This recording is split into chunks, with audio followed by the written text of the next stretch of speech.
Bonjour à tous, bienvenue sur la web radio de l'école de la deuxième chance de Vienne. Nous sommes aujourd'hui réunis pour parler de la Biennale comme une image, organisée cette année par le réseau des bibliothèques de Vienne. Pour découvrir le contenu de ce projet et connaître le programme de la Biennale, nous sommes ravis de recevoir en plateau plusieurs personnes investies dans ce projet. En effet Lisa, nous sommes aujourd'hui en compagnie de deux libraires viennois, Mélinda Quillet de la librairie Luciole et Fabrice Matron de la librairie Bulle de Vienne. Bonjour.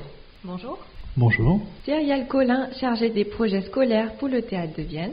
Bonjour. Et enfin, Catherine Rollin, bibliothécaire du réseau des bibliothèques de Vienne. Bonjour. Bienvenue. Et n'oublions pas tous les stagiaires de l'E2C qui ont participé à la préparation de ce plateau radio et sont responsables de son animation. Madame Rollin, vous êtes à l'initiative de ce projet. Est-ce que vous pourriez nous présenter en quelques mots cette biennale? Oui, bien sûr. D'abord, je voudrais dire que c'est pas moi, c'est pas mon initiative, c'est l'initiative de l'équipe et surtout que c'est un partenariat. C'est-à-dire que ce projet n'aurait pas lieu si nous n'avions pas à côté de nous des partenaires comme les libraires, des partenaires comme le théâtre et comme le conservatoire qui n'est pas présent aujourd'hui.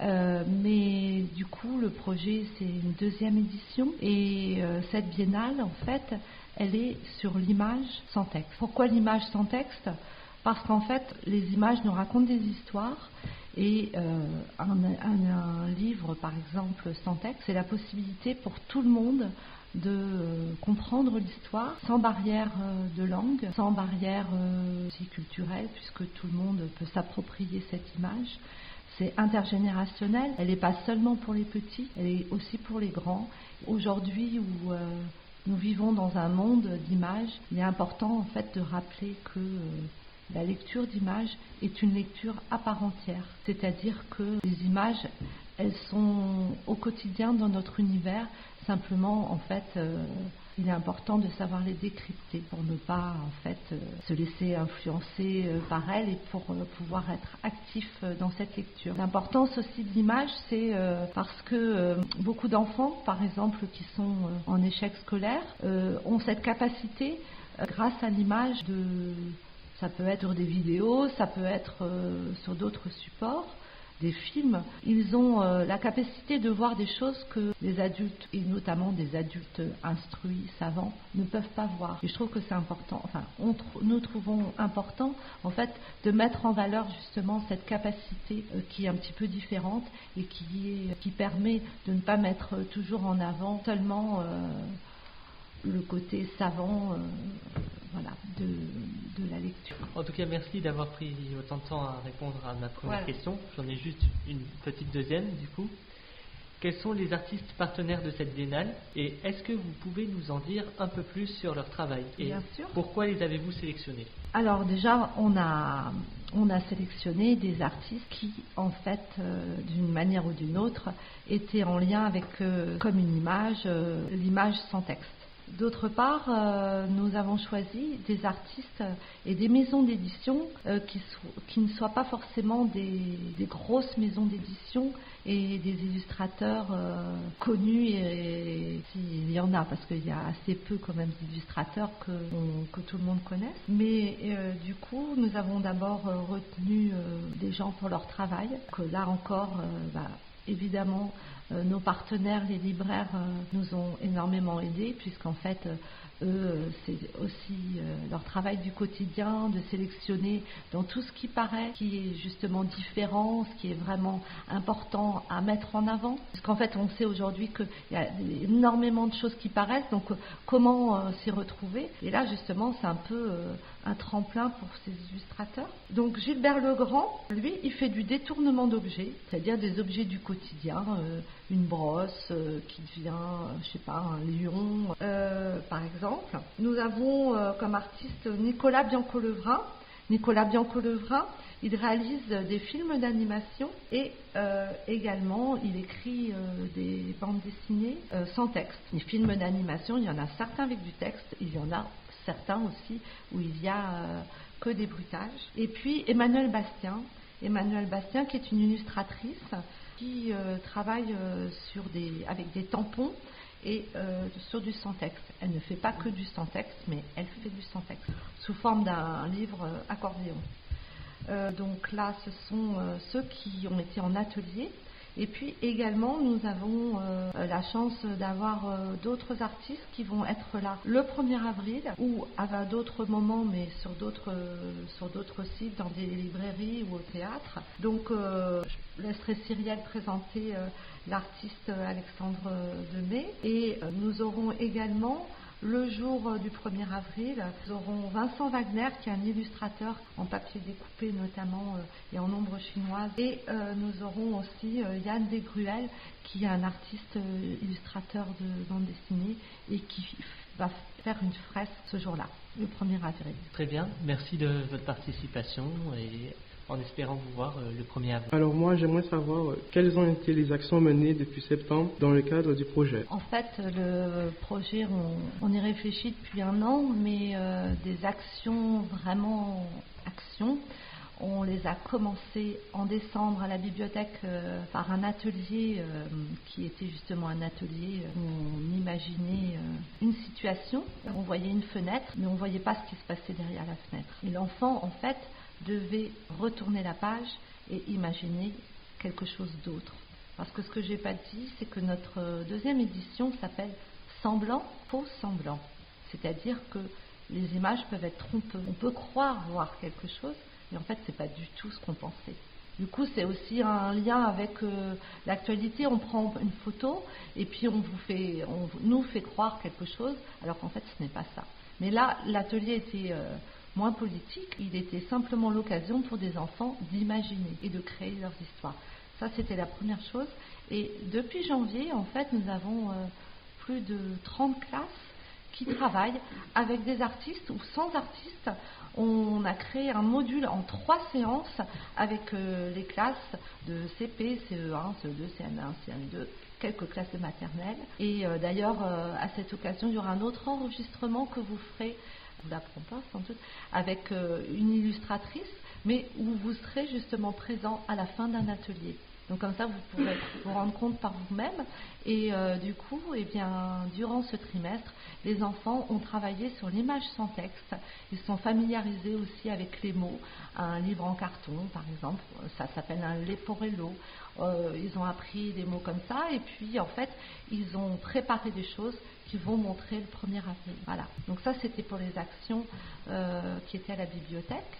Et puis, on va avoir des temps d'histoire où en fait on va présenter des albums, des livres sans texte. Oui, effectivement, autour des images sans texte, nous aussi ça fait un moment qu'on y travaille ensemble avec la médiathèque et les partenaires de Comme une image. Par rapport à la programmation du théâtre, qui programme à la fois des spectacles mais aussi du cinéma pour les écoles, nous avons programmé un spectacle qui s'appelle Zépopées, pour lequel il y a eu 8 représentations qui ont été données à la fois pour les classes de la grande section maths pour Comme une image, et nous avons accueilli près de 350 spectateurs à l'occasion de ces 2 séances composées essentiellement de ces courts-métrages. Merci. Est-ce que les enfants et les jeunes sont intéressés par ce projet culturel? En fait, les enfants, au départ, quand on ouvre un album sans texte, pour certains, ils sont un peu perplexes. Un petit peu comme nous, les adultes.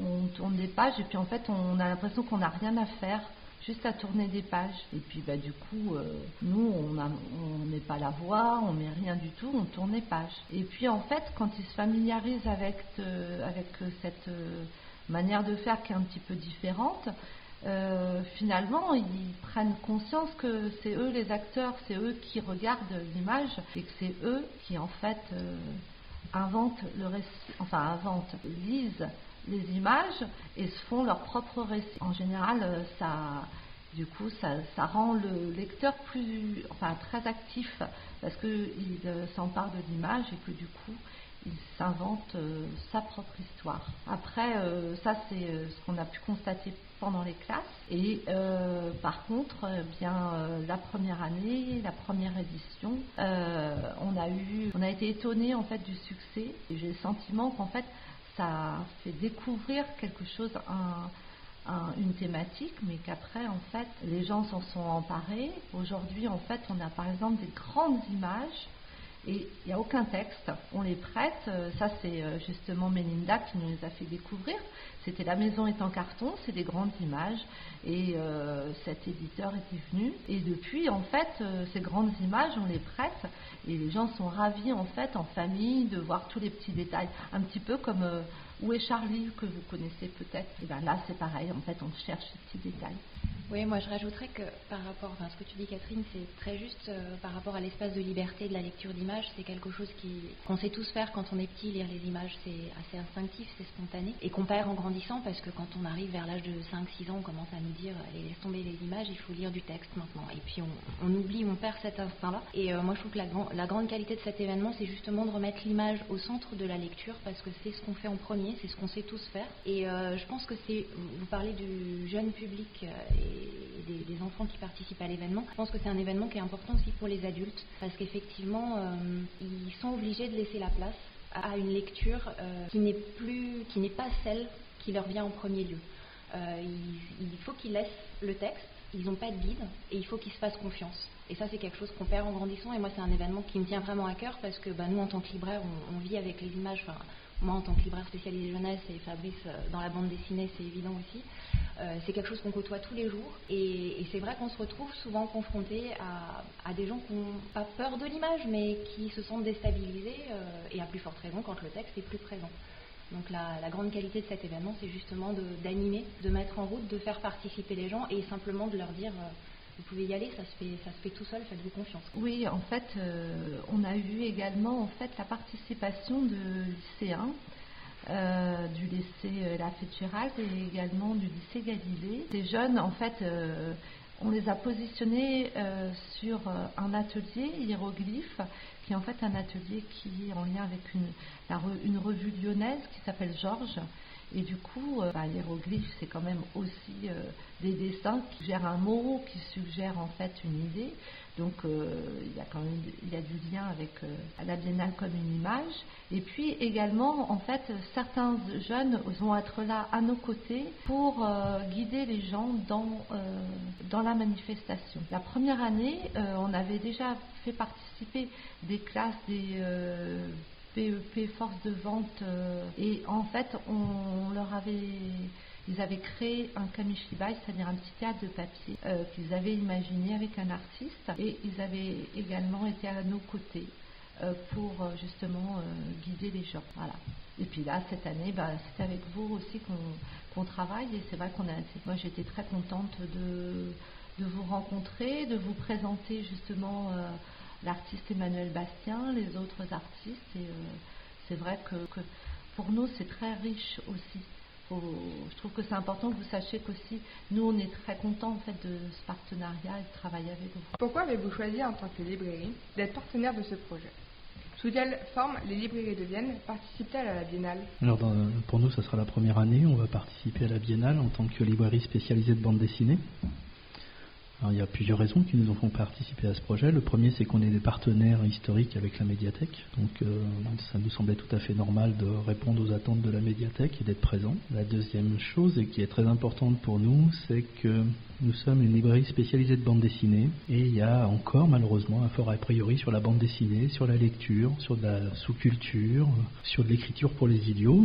Et donc, si en plus on enlève le texte, alors là, c'est un sacré challenge. Et c'est pour ça qu'on a voulu relever ce challenge. En effet, comme il a été dit précédemment, en grandissant, on perd son imagination et on a plein de bandes dessinées, des bandes dessinées sans texte, où les parents y voient une histoire assez simple, avec leur esprit étroit, cartésien, et les enfants y voient tout autre chose. Eux, ils ont encore ce don de pouvoir s'émerveiller sur des histoires, de les inventer, de créer, et donc partager ça avec les enfants, c'est très facile, et le faire découvrir aux parents, c'est ce qui nous intéresse. J'adhère à ça évidemment. Après peut-être plutôt parler de l'aspect technique, de comment ça s'est passé pour nous avant. Donc nous on était présents dès la première édition il y a 2 ans, principalement autour de l'album sans texte, et du coup c'est vrai que c'est un projet qui s'inscrit maintenant pour nous dans la durée parce qu'on a la chance de voir les livres avant qu'ils ne sortent en librairie. Donc du coup, on les repère, on les identifie, on les propose. Il y a un gros travail d'échange aussi avec la médiathèque en amont, au fil du temps, à chaque fois qu'on peut avoir une idée. Et nous, cette année, il y a eu une action un peu particulière qui est une première pour la librairie. Ça a été de demander à un éditeur, suite à la parution chez eux d'un album assez étonnant, un documentaire sans texte. Donc uniquement des planches qui racontent la vie des animaux et il n'y a pas de texte. Et je les ai appelés, j'ai appelé l'éditeur, je leur ai demandé si c'était possible pour eux d'imaginer quelque chose autour de cet album pour le valoriser pour Comme une image 2017. Et ils ont accepté tout de suite d'éditer une exposition qui sera mise en avant pendant l'événement, qui est mise en avant dès maintenant, je crois, avec les classes. Donc c'est par rapport à la première édition, c'est encore une autre ouverture, c'est après la BD, après l'album, aller vers du documentaire sans texte. Donc à destination de la jeunesse, mais je crois que les planches parlent à tout le monde, hein, maintenant qu'on les a vues en 60 par 80 en grand format. Du coup, on fait un lien avec, on a un fonds patrimonial très riche à la bibliothèque, avec en fait des planches du XVIIe siècle par exemple, et du coup on fait un lien entre ces animaux qui sont sur ces illustrations du XVIIe siècle et justement les animaux qui sont donc en fait les enfants qui vont voir avec leur classe ou alors le 1er avril les lecteurs, ils vont pouvoir voir en fait le lien entre ces deux expos, qui est intéressant aussi. À une époque où tout le monde ne savait pas lire, voilà. Beaucoup moins qu'aujourd'hui. Merci beaucoup. Comment le théâtre de Vienne s'est-il investi dans la biennale? Autour des images sans texte, nous aussi ça fait un moment qu'on y travaille ensemble avec la médiathèque et les partenaires de Comme une image. Par rapport à la programmation du théâtre, qui programme à la fois des spectacles mais aussi du cinéma pour les écoles, nous avons programmé un spectacle qui s'appelle Zépopée, pour lequel il y a eu 8 représentations qui ont été données à la fois pour les classes de la grande section maths pour Comme une image, et nous avons accueilli près de 350 spectateurs à l'occasion de ces 2 séances composées essentiellement de ces courts-métrages. Merci. Est-ce que vous pouvez nous détailler le programme du 1er avril, temps fort du projet? Oui, mais le programme est très riche, donc formations qui sont importantes à retenir, c'est que c'est entièrement gratuit et il y a des ateliers par contre qui nécessitent une inscription. Donc cette inscription, elle pourra être prise par téléphone au numéro de téléphone de la médiathèque qui est 04 74 15 99 40.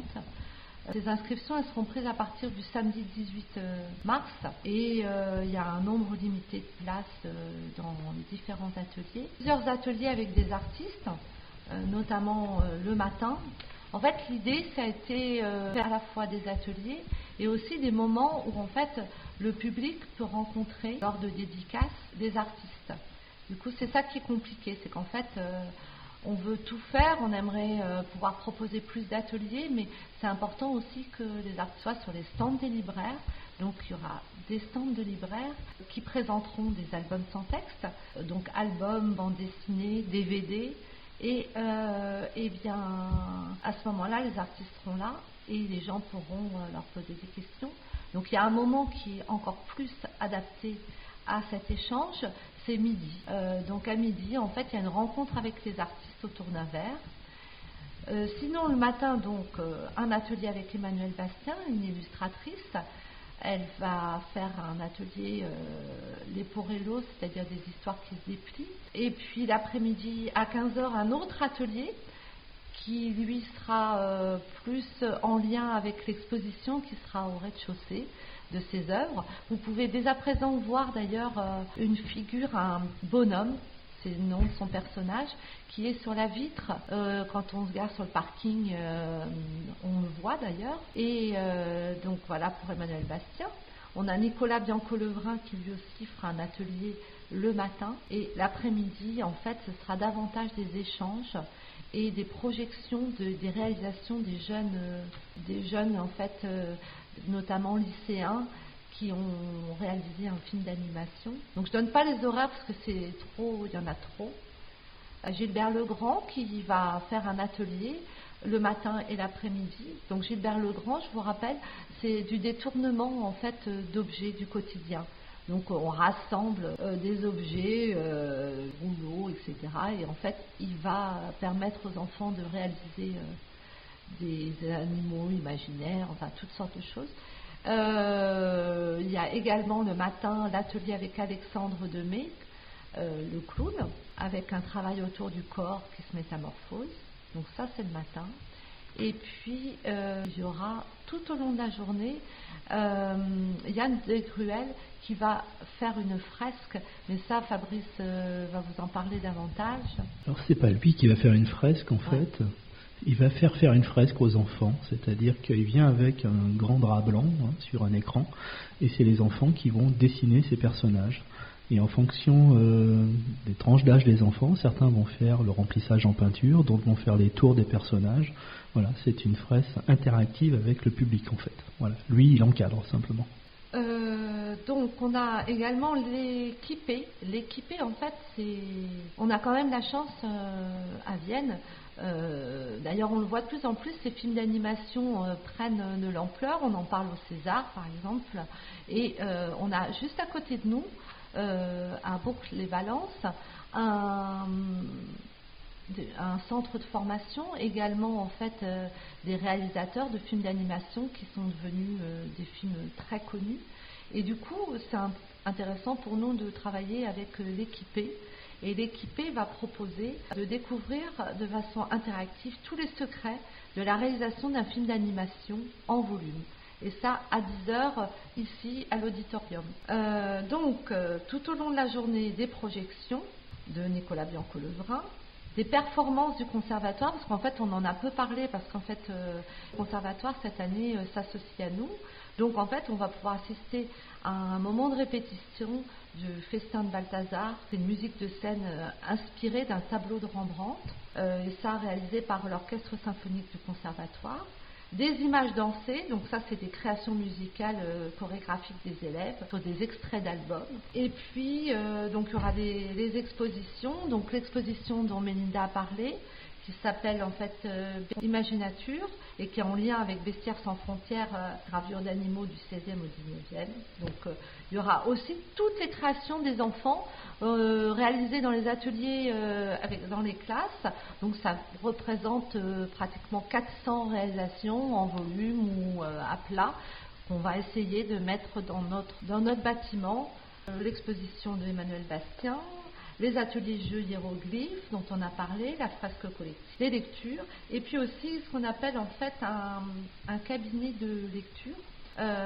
Ce cabinet de lecture, c'est l'occasion aussi pour les parents, pour tout le monde, de s'installer, de lire. Ajoutons qu'il y a un point restauration sur place, et puis peut-être aussi, je ne sais pas si j'aurai l'occasion de le dire autrement, ce qui est important, c'est avant tout aussi de remercier ceux qui nous permettent de faire ce projet, c'est-à-dire la mairie, puisque la mairie nous fait entièrement confiance, considère qu'en fait nous sommes des professionnels et que on est capable en fait de voir, même si au départ pour eux c'est pas forcément l'image sans texte, c'est pas forcément des réticences, mais en fait ils nous font confiance, nous accompagnent grâce à un budget, grâce à une logistique, et puis toute l'équipe du réseau des bibliothèques qui est, on a des groupes de travail, parce qu'on a une journée professionnelle, on va avoir plus de 100 personnes ici le jeudi en amont, des professionnels du livre qui vont venir de tout le département, mais bien plus. Et du coup, grâce aussi à Vienne Aglo et le département et la région.